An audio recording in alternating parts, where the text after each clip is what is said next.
If you remember the 60s, you weren't really there.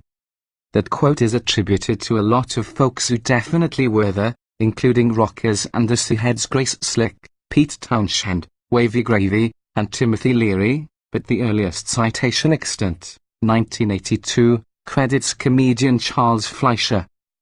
Conversely, those of us who remember the actual 70s don't need that 70s show reminding us of what we only wish could be forgotten, such as whip inflation now buttons, lining up to buy gasoline, or watching yet another rerun of Gilligan's Island because, no, James Hunt was not racing Niki Lauda live on cable. Issues of memory and the nostalgic impulse not aligning with historic reality certainly apply to this car, the latest special edition of the Volkswagen Beetle, a convertible package dubbed the Denim. Where the Beetle Dune strives to evoke the 1960s without the drugs, the Denim supposedly echoes the Jeans Edition Type 1 Beetles of the mid-1970s. Anyone who imagines that these 2016 special editions genuinely revive the cars we drove back then is engaged in an exercise of selective memory, if not suffering hallucinations. Based on the previous, 6th-generation Golf's front drive platform with a turbocharged, water-cooled, 4-cylinder mounted transversely in front, rather than the Type 1's air-cooled flat-4 mounted at the rear, the 2016 Beetle Denim is a much better car than anything built in 1975, when, we'll remind you, everyone thought convertibles were doomed to imminent extinction. The most 70s thing about this modern bug is the jeans-inspired material used for the folding top and the interior upholstery. It vaguely resembles a pair of genuine denim trousers in the same way that the double-knit leisure suits worn by 70s country music stars making guest appearances on Hee Haw were jeans-inspired. But let us not be purists about our Beetles or 501s. Levi's, unlike Beetles, are not better today, trust us. The material suggests denim clothing, at least, and the coloration and contrast stitching look handsome against the stone-washed blue paint of our test car. Like other Beetle convertible tops, this blue jeansy one is a thick, triple-layer design with a glass window. It does a great job of insulating against noise and weather, folds with a touch of a button at speeds up to 31 miles per hour, and doesn't impose any severe visibility problems whether up or down. The Denim Edition includes 17-inch aluminium wheels in the retro-looking Heritage Graphite design, a blue and silver dashpad, and manually adjustable sport seats that have denim-look centers, white stitching, and little red tags on the seat pockets emblazoned with Beetle logos. Visually, it's handsome and somewhat more masculine than the ladybug dots and daisy decals that often emblazoned 1970s Beetles. And, unlike most special edition packages, this one is a genuine value proposition despite being produced in a collectible short run of only 2,000 units, equally divided between this color and white. This car listed for $26,815 without the single option offered from the factory, a $500 wind blocker that we've previously found to work well enough but happily lived without, given the fuss of installing it and having it block the back seat. That bottom line is only $505 higher than the lowliest of base Beetle convertibles, which is what the car is, aside from the denim package appearance items. If you want this look, however, you'll not be able to get standalone options including navigation or headlights as you can in a non-denim car.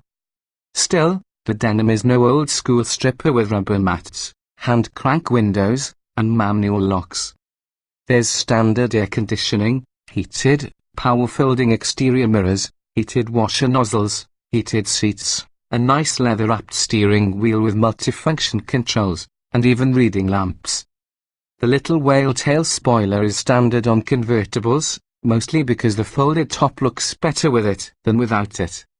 Turbocharged, whale-tailed, but not fast special edition aside, this is our first test of any Beetle convertible with the 1.8-litre turbocharged 4 that replaced a naturally aspirated 2.5-litre 5S cylinder as the base engine 2 years ago. This generation of the Beetle convertible first arrived for 2013. The denim comes solely with the 1.8T, producing 170 horsepower and a stout 184 lb-ft of torque at only 1,500 revolutions per minute. A 6-speed automatic is the lone transmission choice. We've twice tested the drop-top with a 2.0-litre turbocharged 4-cylinder, offered with a choice of manual or dual-clutch automatic 6-speed gearboxes in the model formerly known as the Beetle Turbo and now called Line. That version also won a two-car comparison test against the Mini Cooper S. At the track, the denim 1.8T ran to 60 miles per hour in 7.6 seconds, or 0.2 seconds slower than the hardtop 2016 Beetle Durango with this same powertrain. That's 1.3 seconds quicker than the former diesel model but 0.9 seconds slower than the Line and 1.4 seconds behind the Cooper S convertible. The latter two performance-oriented test cars in current form both cost more than $30,000, though. The non Mini Cooper convertible, with a nearly identical base price just $15 lower to our tested model, squeezes only 134 horsepower from its 1.5-litre turbocharged 3-cylinder. It does offer a manual transmission, which you can't get in a Beetle 1.8T, denim or otherwise, as well as a much longer options list. Getting to 60 miles per hour in 7.6 seconds is more than sufficient for this car's top-down cruising personality, and there's plenty of poke for daily driving, with strong 30 to 50 mph acceleration for urban traffic. The transmission can be lazy about shifting, but sport mode lets the driver take control when necessary. The independent rear suspension aids the ride over rough pavement.